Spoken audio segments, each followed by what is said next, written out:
ハローマットです。クリスマス直前の5番街に来ました。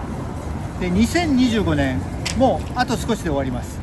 で、今日はどこが好調でどこが不調か、そして見てためになったなっていう回にしたいと思います。では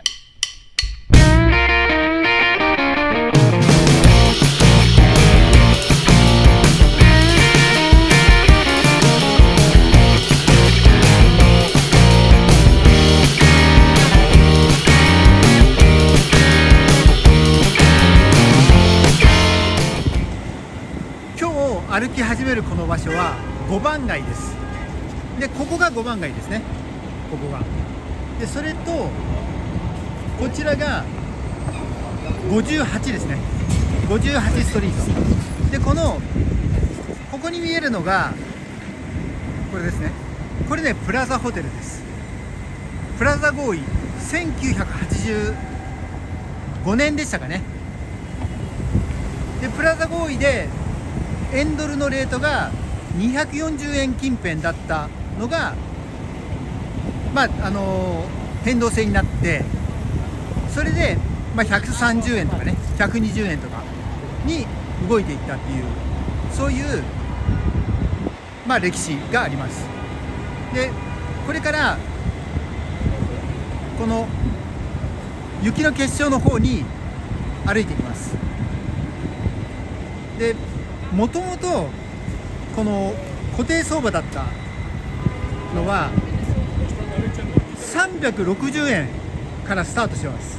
で、これはね、第二次世界大戦の連合国側の、政策で戦後のね、日本の復興の意味合いもあったんですね。ですからよくテレビで言われる、日本のものづくりがすごかったっていうだけじゃなくてね、その辺はね、考慮しなきゃいけないなと思ってます。で、ここですね、これがね、バーグドルフ・グッドマンです。5番街のシンボルといえるデパートですね。で、今日ね、この街歩きをするのに、まずね、いくつかのグループのお話をしたいと思います。で、この5番街に、たくさんあるラクシュアリーショップは大きく分けるとね、5個ぐらいのグループに分かれるんですね。で、まずね、一番大きいグループがちょっと近すぎて見えないので、今あまりにもちょっとね、大きすぎて撮れなかったので、道路をね、渡ってきました。で、まず最大手がこのルイ・ヴィトンを中心とする LVMH ですね。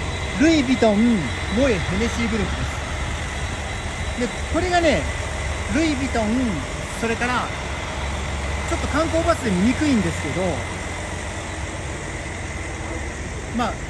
5番街のシンボルのティファニー、そしてここですね、こちらのブルガリを擁するグループです。で、そうですね、年商でね、多分ね、日本円に換算すると15兆円ぐらいあると思います。ここが5番街の、一番ね、シンボルとなる交差点ですね。ですからちょうどやっぱり5番街の顔のティファニーとこのライトが同じ色になってますよね。で、次に2番目のグループが、ちょっと反対を映しますけど、このバーグドルフ・グッドマンの1階にも入っているバンクリー・ファーペルを擁するリシモンです。で、カルチェもリシモンのグループで、ここがね、4兆円近いと思います。で、これがワン、ツーですね。で、3つ目がね、ケリングって言って、見えるかな、そこにね、グッチがあるんですけど、グッチを擁するまずサンローラングループで、ここがね、2兆円の後半ですかね。で、そのぐらいのスケールがあります。ですからこの3つがここのラグジュアリーショップでは、大手と言われていて3大グループと言われてます。でここからティファニーの方に渡りたいと思います。ティファニーの方に渡ります。でティファニーはね好調なんですね。で全般的にねジュエリーはどこも売れてます。で今度ね4つ目のグループ、これがねタペストリーっていうグループなんですけど、ちょっとねこの場所よりももう少しね下にというか南にお店が固まってるんで、要はね高知を要するグループですね。それが1つ。それと、5個目がスウォッチグループです。ですから時計中心ですね。でここはねちょっと苦戦してます。ですからこれがね5大グループと言えるんですかね。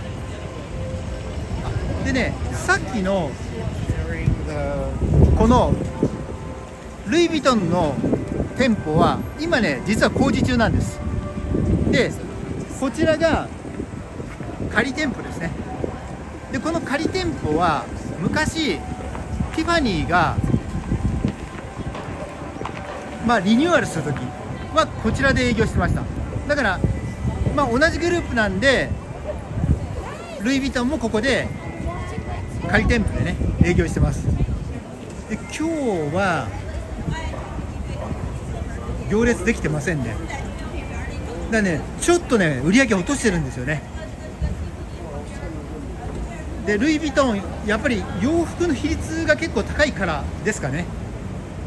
でもう少し行くとここがねマンハッタン一の時計屋さんグッフェラーです。ですから、ロレックス、パテックフィリップをはじめとする、時計で最も有名ですね。でそこにねミュウミュウありますけど、ミュウミュウそれからプラダ、これはね単独なんですけど絶好調です。で洋服で多分ね唯一売れてると思います。で今ね5番街に戻ります。でここにサンローランありますけど、サンローランは、第3番目のグループの第3位のグループのケリングの傘下で結構ね苦戦してますね。でこのままいきますね。でこのティファニーのそうですね上にはカフェがねあるんです。ブルーボックスっていう。でこれはダニエル・ブールさんという人の、ディレクションで作ったカフェでねすごくね素敵なんですけど、で何がいいかっていうとこの超一流のお店のサービスをされる方がアフリカ系の方だったりアジア出身の方だったり、だからニューヨークらしくてねすごく多様性があるんですね。でそういう方々が、この舞台でねすごい輝いているなと思いました。で中の写真あったと思うので入れたいと思います。でさすがにクリスマス前なんで皆さんねティファニー入ってますよね。でこのまま南の方へ歩いていきたいと思います。でそこがプラダですね。でプラダ絶好調です。単独ですけど。でそうそう、プラダの隣にちょっと小さいんですけどここにねシャネルがあるんですね。でシャネルはなんとね総売上が2兆8000ぐらいあります。で少しだけ苦戦してますね。洋服中心ですからね。でこのまま行くとここねトランプタワーでいつもねトランプさんのモノマネの方がこれでなってていいですよね。結構チップもらってるんじゃないかなと思います。でこのトランプタワーの1階に入ってるのがグッチですね。ものすごく苦戦してますね。だからケリングはグッチとサンローランっていうこの、両方とも苦戦してるんで厳しいと思います。でこのまま歩き続けます。でそうすると、冬なんで工事多いんですよね。そこがねハリー・ウィンストンだったんですけど、今工事中ですね。で去年もこの界隈を歩いていて、ぜひね見比べていただけるといいんですけど、どうなるか楽しみですね。で五番街にないお店で有名なお店っていうと、一つはねエルメスです。でエルメスは、今もね絶好調で、総売上は、シャネルよりも少し下の、確かねこれもでもね2兆5、6千億あると思います、日本円で。でここドルチェ&ガッパーナですね。でエルメス自体も少しだけ伸び率は鈍化してるんですけど、やっぱりね今も、バーキンとケリーバッグ、これをね店頭で買うのは至難の業ですね。あんまりね聞いたことないですね。僕も一人だけですね今年ケリーバッグ出してもらった人がいるんですけど、でその方は、スウェーデンの方で、パリに住んでるんですけど、ウィーンでね出してもらったって言ってました。ただ出してもらった色が絶対に使えない黄色なので買わなかったそうです。でこのまま行くと、ここがホテルの、五番街で一番僕がいいかなと思うセントレジスですね。これですね、ホテルセントレジス。ちょっと上まで映るかな。でこちら側がペニンシュラですね。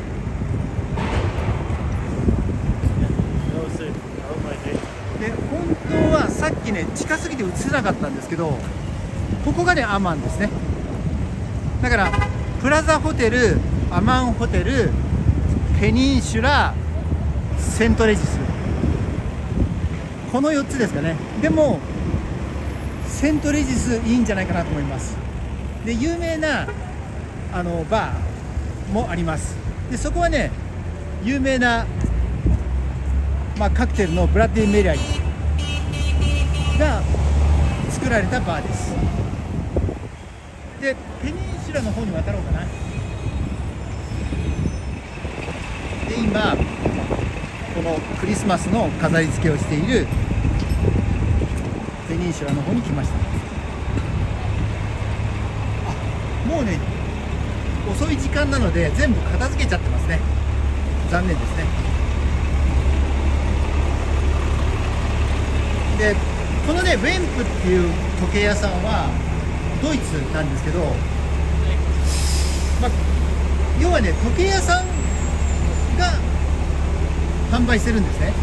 ロレックスも例えばここ全部片付けられちゃってますけど、パテックフィリップもだから、これがね結構マンハッタンというかヨーロッパもそうなんですけど、そういうね文化なんです。で先ほどのティファニーももともとは宝飾品店です。ですから大昔はティファニーでパテックフィリップを売ってたんです。でニューヨークで一番最初にパテックフィリップを販売したのがティファニーなんですね。ですからパテックフィリップのティファニーっていう書いてあるモデルが今もね時々販売されるんです。で冒頭にお話ししたモエ・ヘネシー、ルイ・ヴィトンモエ・ヘネシーグループのアルノー会長がつけてる時計がなんとね自分のグループの時計じゃないんですけどパテックフィリップなんです。でパテックフィリップなんですけどティファニーって書いてあるモデルです。で一番有名な水色じゃなくて紺をしてますね。ですからねそういう歴史があります。でそこにねコーチがあるんですけど、このコーチが属しているのがタペストリーっていうグループで、ここがね絶好調ですね。であまりね日本では伝わってないんですけど、コーチすごく売れてます。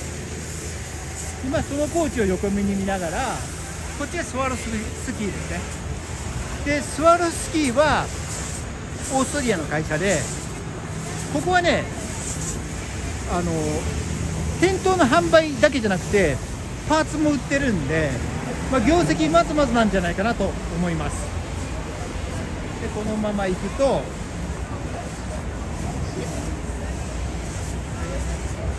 次がここも工事してるんだ。これね、もしかしたらですけどロレックスがここにできるんじゃないかっていう人がいます。ここちょっとねこれ定かじゃないんですけどね、ですから楽しみですね。楽しみっていうか何ができるのか楽しみですね。で次がユニクロですね。ユニクロ絶好調です。特に北米と、ヨーロッパ売れてると思います。でこのままこっちか。でユニクロを越えたところにあるのがアバグロンビーピッチかな。ちょっと一回切りますね。でここユニクロですね。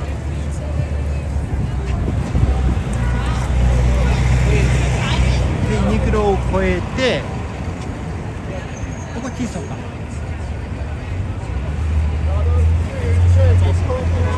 でアバグロンビーピッチですね。ですからこの辺は少しねファストファッション系もあるのかな。隣がザラですね。でザラが最大手のインディテックスに属してます。そしてこのザラの斜め前、この有名なクリスマスのデコレーションをしているのがここね52ストリートと5番街の交差点なんですけど、絶好調のカルチェです。でカルチェの最近の値段ってご覧になったことあります？なんかねびっくりするぐらいね値上げしてますね。でも売れてるんでそれでいいんでしょうね。ですからカルチェの中にはジャガールクルトとかピアジェも入ってるんですけど、このカルチェを擁するリシモン、要は5番街の最初のねスタート地点の近くにあったバンフリープ・アーペルもそうなんですけど、宝飾品中心なので業績はねいいです。でこれはおそらく資産の分散のために買ってるんじゃないかと思います。というのはいかに高額なものでもお洋服はやっぱりね劣化してくるというか二次流通で売りにくいんですね。もちろん時々ヴィンテージブームとか、T シャツが100万円ぐらいになっちゃったりすることもあるんですけど、ジュエリーの方が安全なのでそれを買ってるっていう人が多いんですよね。そうそう、それとねこのカルチの隣がねスキム、これが今ね時間が遅いんで並んでないんですけどすごく人気です。でカーダシアン、キム・カーダシアンのプロデュースのブランドですね。スイムウェアとか、ちょっとスポーティーなねもので、なんていうんですかね、ヌーディーなカラーっていうんですか、柔らかいカラーで構成していてすごく売れてます。でこの向かいのナイキとも最近コラボレーションを始めてそれもね売れてるんですね。ですからブランドがスタートして確かに5年ぐらいだと思うんですけど、あっという間に成長しました。だからこういうのがねニューヨークらしいなと思います。でここがねビクトリアズシークレットですね。なんかね突然売り上げが復活してます。だから売り上げまずまずですね。でこのまま行くとそうこっち側にウブロー、それからホイヤー、撮影するの忘れちゃったんですけど、オメガとか、それからスウォッチももう少し、手前にねあったんです。で昨年の動画を見ていただくとそこは映ってるので、ぜひ参考にしてみてください。でただスウォッチとか、そうですね、小売価格で10万円から20万円ぐらいの時計がね一番苦戦してますね。というのは最近スマートウォッチが出てきて、それにかなりシェアを取られたと思います。ですからそれもあって、おそらくスウォッチグループの低迷が続いているのかなと思います。でこのちょっと見にくいんですけど、これねセントパトリックですね。5万街の最も有名な教会です。このまま進むと、ここがね、ラルフのカフェカーがある場所です。ロックフェラーセンターですね。でラルフローレンもなんと5番街にないんです。でも今日も閉まってるんだ。ここねすごくおすすめです。もうちょっと早くに来なきゃいけないな。でこのねロックフェラーセンターのここの下におトイレあるので、5番街歩くとしたら一番最初のバーグドルフでおトイレに行って、でここでもう一回おトイレに行くというのがいいと思います。で次に見えてきたこのライトアップ、これがねサックスフィフスアベニューです。で一昨年まではライトアップされてたんですけど、去年がねライトアップされませんでした。だから今年復活したので、皆さんね写真撮りに来てますね。だからやっぱりすごい混んでますね、ここすごい。でさすがクリスマス前ですね、みんなね。行っちゃおうかな。いやここはすごいね、やっぱり。でこっちがコールハンガー、すごいですね、やっぱり。これです。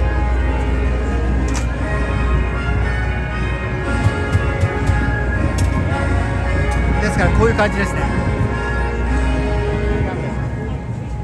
で本当はねもう少し南の方まで歩けるんですけど、今日はここまでにしたいと思います。ですから今日のハイライトはこの復活したサックスフィフスアベニューのライトアップですね。